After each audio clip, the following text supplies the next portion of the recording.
Hey guys, I'm Alpha Postspot and welcome to week 33 of the 2018-2019 Premier League review. If you are new to this series, what we do is we take a look at the past set of Premier League results, we take a look at the Premier League table, and we finish off by looking at the top goal scorers. So here are the past set of Premier League results. These games were played on Friday the 5th, Saturday the 6th, Sunday the 7th, and Monday the 8th of April 2019. For the second episode in a row, we don't have a full fixture list. That's because it was FA Cup semi-final weekend and all teams are Premier League teams, so we're missing 4 games and teams will now fall behind yet again. But anyway, next to the games are there times in this video, so if you want to know about a specific match, just go to the time next to the game and you skip out all the other crap. But without further ado, let's get into our first match. We start with Southampton versus Liverpool. In the Friday fixture, Southampton took a shock lead just 8 minutes in as Shane Long put the home side in front. It's been ages since he scored, but of course now Liverpool are going to buy him because, you know, that's what they do. A dinked ball into the middle, no one is marking the run of Pierre-Emile Højbjerg. He wins the header, flicks it over his head and it dropped to Shane Long about 8 yards out and he took a touch before powering it into the bottom left corner. But Liverpool levelled it up with 35 minutes on the clock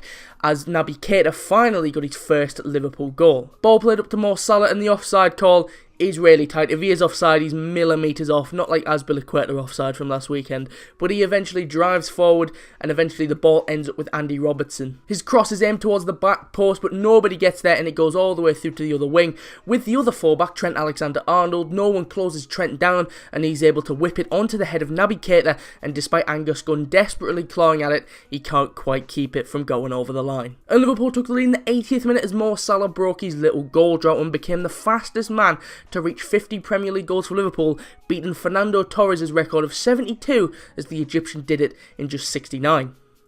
Southampton had been whipping dangerous corners into the box all game. James Ward-Prowse was a machine taking these corners, but this one was cleared by Liverpool and Jordan Henderson headed it forward to Mo Salah inside the Liverpool half. He turned and just ran, and like recent weeks there was a runner, but Salah again was desperate for the goal. He ignored Bobby Firmino and stroked one into the bottom right corner from just outside the area. And Liverpool doubled their lead 5 minutes later as captain Jordan Henderson opened his account for the season. Alisson gave it to Virgil van Dijk and he sprayed it wide to Bobby Firmino, and then he does all the rest of the hard work. He held the ball up on the right wing, stood his man up before gliding to the byline. He then drilled it low across it, and there running onto it was Henderson, and he poked it home from close range. And that's how the game ended as Liverpool left it late yet again to pick up the win. With 10 minutes to go, Liverpool looked in danger of dropping vital points in the title race, but 2 goals within the space of a few minutes secured the comeback. Liverpool overtook Man City yet again and went top, and for the 25th time this season, the top spot has changed hands, mainly between Liverpool and Man City. Southampton did deserve something from this game, to be honest. They started quickly, pressed the Liverpool defence really high and made it nervous viewing for Liverpool fans, but with the game in balance and Liverpool struggling to create many clear-cut chances, the Southampton backline backed off of Mo Salah and he took full advantage of that and slotted it home. Only 5 teams have scored less than Southampton this season, and it showed here as they had plenty of chances in the first half, but with Danny Ings back next game and Shane Long looking back in the goals, and I know people have said this in the past for teams and it's came back to haunt them, but for me, Southampton are just too good to go down. They'll be fine. And we move on to Huddersfield versus Leicester. Leicester took the lead against already relegated Huddersfield 25 minutes in as Yuri Tielemans put the away side in front. Brilliant finish by the Belgian. It was good play from the start of the attack really. It started with Demarai Gray using his quick feet to win a corner, and from that dead ball Huddersfield, they don't fully clear their lines and the ball dropped to the midfielder on the edge of the box. The Belgian hit it as clean as a whistle. It's curling, it's dipping, it's really difficult for the keeper to get, and it flew past Ben Hamer. And Leicester doubled their lead just minutes into the second half as Jamie Vardy got his 5th goal in 5 games under Brendan Rodgers. Not a bad return. Fox in the box, Jamie Vardy. Ricardo Pereira does well on the right, and in the end he drills across the face a goal, and there at the back post was Vardy, and he was simply left with a tap-in. But Huddersfield will get the perfect chance to get back into the game as they were given a penalty. Colin Grant made his way into the area and Saglar Soyuncu tried to make up for a mistake, lunged in, tripped Grant up, ref pointed to the spot. Aaron Moy stepped up to take Huddersfield's first penalty of the season and he sent Schmeichel the wrong way and slotted it home. But Leicester got their 2-goal lead back in the 78th minute as James Maddison made it 3-1. When Maddison steps up to take a free kick, pay attention. The balls of the lad. He goes for the keeper's side. Normally you can blame the wall for not jumping enough, but this time he goes around the wall and aims straight for the keeper's throat. The keeper took a little step to his right and Maddison took full advantage of that and slammed it into the top right corner. And Leicester would get a penalty of their own in the 84th minute. Jamie Vardy was brought down in the area,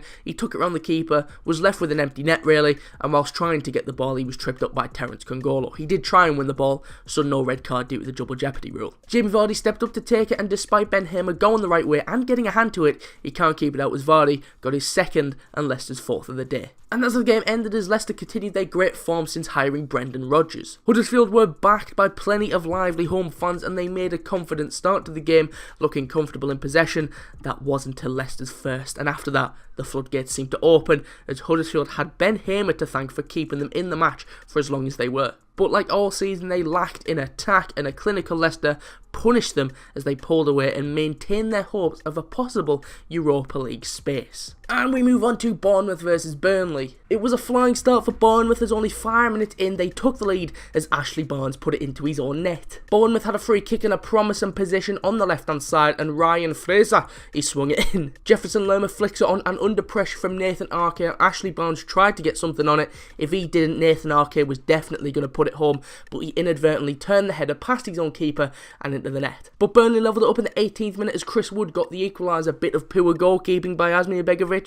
It's not the first time you're going to hear me say that. Ashley Westwood swung a corner in and the keeper flaps at it, he completely misses it and it went all the way to the back post where Chris Wood was arriving and the Kiwi headed home from point blank range. And just 2 minutes later, Burnley took the lead and after assisting the first one, Ashley Westwood scored the second. Yet again, poor at the back from a normally sound Bournemouth back line. This time Chris Mepham's poor clearance cost them as it landed right at the feet of Ashley Westwood and he drilled his effort into the far corner of the net past Asmir Begovic. And Burnley pulled away a little bit in the 56th minute as Ashley Barnes got the goal and made up for his earlier own goal. For the third time this game, another Bournemouth mistake, and for the second time, yet again it's Asmir Begovic missing a cross. The Bournemouth players are adamant the ball went out for a throw-in, but the assistant doesn't give it, and the Bournemouth players stop, always play at the whistle, boys, it's like rule 1. From that, the ball came into the middle, Begovic again missed the cross, and it dropped to Chris Wood. Wood does well here to keep his cool, pass it to Ashley Barnes, and he put it in from 8 yards out. And that's how the game ended as Burnley took a huge stride towards Premier League safety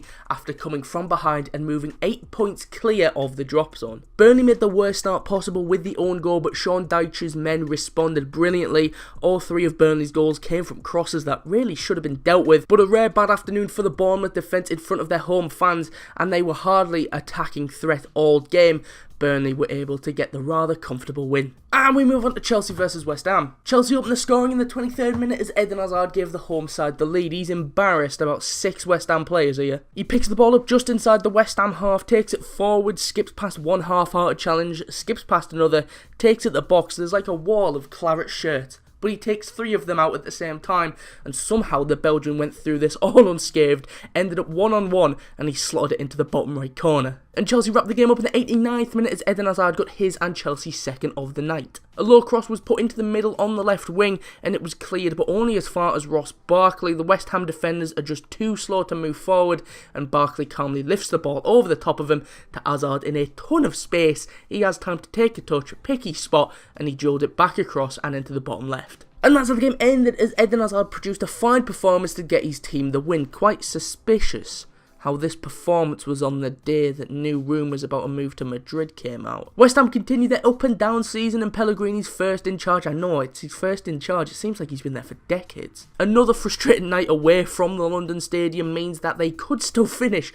in the bottom half of the table. Chelsea really turned on the style here though, as they were the best team throughout the match and continued their great home form against West Ham, with the last time West Ham beat Chelsea at Stamford Bridge being in 2003. And we move on to Everton versus Arsenal. Everton took the lead just 10 minutes into the match as Phil Jagielka got his first league goal in almost 2 years. A throw was launched into the middle by Luca Dean. Phil Jagielka goes for the initial header but misses out. The ball doesn't get cleared and there's a big pile up in the middle before the ball rolls free, and there getting onto it was Jagielka and he stabbed it home at the back post. And that's how the game ended as Everton came out on top against a very, very disappointing Arsenal side. Everton dominated the game and will be wondering how they didn't win by a larger margin. Arsenal all over the place, constantly being caught out, constantly giving the ball away, and the only reason they were still in with a chance of getting a point was because most of Everton's best chances were either put wide or hit straight at Burnt Leno. Arsenal came into this one in good form, not having lost a match since they faced Man City in February, but this performance was dog. They performed a bit better in the second half, but really, how could it have gotten any worse? But even then, they barely created any chances that worried the Everton defence, and Jordan Pickford could have stayed at home and started another fight, and Arsenal still wouldn't have scored, as Arsenal continue their unwanted record of being the only team in England's top 4 leagues without a league clean sheet away from home all season. And finally, we've got Newcastle versus Crystal Palace. It was a very edgy game. I'd say Newcastle were the better side, but with 10 minutes to go, like so often this season, Crystal Palace were given a penalty. It's like every other Palace penalty. Wilfried Zaha being too quick for his man, defender lunges in, clearly catches Zaha, clear penalty. Do I need to really explain the rest? Luka Milivojevic steps up. What do you think happens? Of course he scores it. This was his 10th penalty in a row that he scored. Man's a spot kick machine. And that's how the game ended, as Newcastle's recent strong home form came to an end. Newcastle were on top for most of the first half, and Palace keeper Vicente Guaita was called to action plenty at times to keep the game goalless. Newcastle will feel hard done by not to get anything from this match, as Miguel Almiron, Ayoze Perez and Salomon Rondon all missed good chances in the second half before Palace took the lead with their first shot on target. It's one of those games that Newcastle fans will be wondering how they've lost, as the Magpies suffer back-to-back defeats for the first time since January. Right, so that's all the games I've got for this time. Before we go, let's take a look at the Premier League table and top goal scorers, starting off with the Premier League table. Starting with the top 5, and as you can see, Liverpool are on top after leaving it late to beat Southampton. Man City are second, they were busy in the FA Cup semi-final this weekend. Chelsea jumped all the way to third after beating West Ham last night. Tottenham are fourth, they didn't play this weekend, and Arsenal make it the top 5 after a really poor performance against Everton. Moving on to the bottom 5, and Huddersfield are on the bottom, they lost to Leicester this week. Fulham are 19th, they didn't play this week. Cardiff are 18th and make up the relegation zone, again they didn't play this weekend. Southampton are 17th after losing to Liverpool, and Brighton make up the bottom 5, they didn't play this weekend as they were in the FA Cup semi-final. Moving on to top goal scorers, and as you can see, Sergio Aguero is on top on 19 goals and 7 assists. Mo Salah finally broke his little goal drought against Southampton. He moved to second on 18 goals and 7 assists. Pierre Aubameyang wasn't able to do much against Everton, he stayed on 17 goals and 5 assists. Harry Kane is 4th on 17 goals and 4 assists, and making up the top goal scorers is Sadio Mane on 17 goals and just the 1 assist. Right, so that's go for this time. If you did enjoy the shot, leave a like and subscribe, and I'll be back next Wednesday at 4 PM for the next episode of the Premier League review. Why Wednesday? Well, that's because next week there's a random game on the Tuesday, so instead of waiting literally a week to cover it, I'll delay the video and cover it on next week's episode. So you're getting 11 games next week, so... But if you want to stay up to date about anything we do, best to follow us on Twitter. The link to that is in the description, or it's at portionofsport_. If you missed the last episode, that'll be on the right hand side of the outro screen, and a link to the channel will be on the left if you feel like subscribing. But anyway, thanks for watching. I'm going to go to bed because if you can't tell, I've got a bit of a cold. I'm dying, help. But anyway, thanks for watching. Leave a like and subscribe if you are new. I've been Mark from a Portion of Sport, and I will see you soon.